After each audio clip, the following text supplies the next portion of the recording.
रम से करें सर्दी का धाकड़ इलाज। आप लोगों को एक मिट्टी का बर्तन गर्म करना है और जब वो बहुत ज़्यादा गर्म हो जाए तो गैस को बंद कर लीजिए और इसमें डालिए आप दालचीनी, लौंग और काली मिर्ची और इसको भून लीजिए 30 सेकंड के लिए। जब ये अच्छे से भून जाए तो आपको बनाना है आपका ओल्ड मॉन्क का 60 ml का पैक।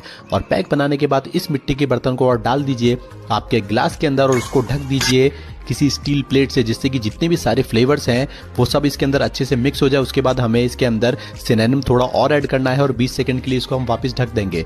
इसके बाद गर्म करिए पानी को और पानी को आप डाल लीजिए इस पैक के अंदर जो कि 60 ml है। याद रखिए जो मिट्टी का बर्तन दीपक हमने डाला था उसे हमें वापस बाहर निकालना है, बिकॉज अगर हम ऐसे पियेंगे तो हमारी जो जीभ है वो जल सकती है।